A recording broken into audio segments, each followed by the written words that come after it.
पकड़ करके खड़े हैं कि अरे अरे कहीं जानकी माला पहनावे और हमारे पलक गिर जाए तो ये दर्शन हम लोगों को होगा नहीं। लेकिन माला पहनावे कैसे? सखियां कह रही है कि प्रभु आप झुक जाइए, लेकिन भगवान कुछ नहीं सुन रहे, भगवान तन करके खड़े हैं।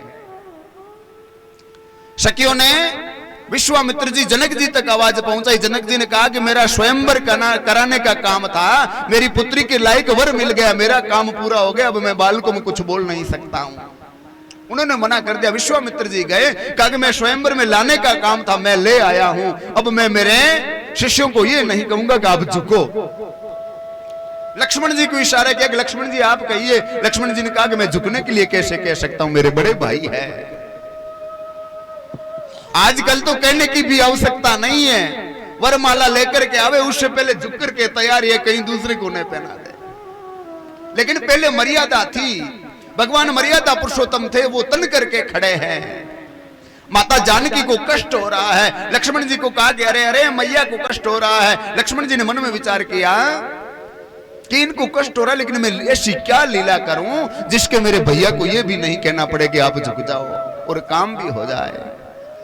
लक्ष्मण जी ने कुछ नहीं सोचा, लक्ष्मण जी दौड़ करके गए और राघवेंद्र के चरणों में साष्टांग लेट गए हैं।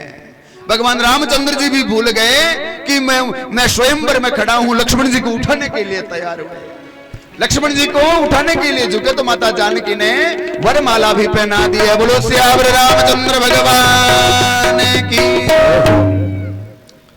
भगवान राघवेंद्र ने भी माता जानकी को वरमाला पहना दी है। सब माताएं मंगल गान कर रही है, देवता लोग पुष्पों की वृष्टा कर रहे हैं, जय जयकार हो रहे हैं।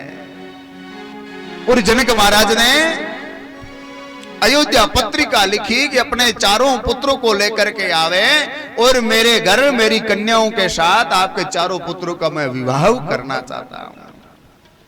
आज अयोध्या में फिर से खुशी की झलक हो रही है, सब खुशी में तन में हो रहे हैं, सब नृत्य कर रहे हैं, सब मंगल गान कर रहे हैं। भगवान राघवेंद्र सहित चारों भैया आज जनकपुरी में विवाह करने पहुंच गए हैं। और जनक महाराज जी ने अभी बड़ी सुंदर व्यवस्था की, भगवान राघवेंद्र के विवाह की तैयारी कर रहे हैं। सब माताएं मंगल गान कर रही है, नृत्य कर रही है। आइए प्रेम और आनंद के साथ प्रभु की इस झांकी का मनोरम दृश्य का हम मन ही मन उस जनकपुरी में जाकर के हम दर्शन करें, हम विचार करें कि आज ये रावणेरी नगरी जनकपुरी है और यहाँ जनकपुरी में जनक जी महाराज की पुत्री जानकी और चारों पुत्रियों का विवाह हो रहा है और अयोध्या नगरी से भगवान राघवेंद्र विवाह करने के लिए आए हैं। सच्ची भावना यदि रखे न तो ये नगरी भी आज जनकपुरी के समान है।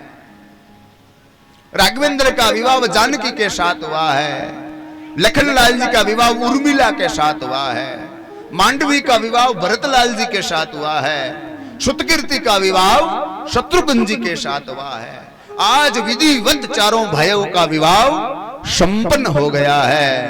अनेकों अनेक हजारों दास दासियां, हजारों रथ घोड़े जनक महाराज ने माता जानकी और अपनी पुत्रियों को आज दहेज में दिया है।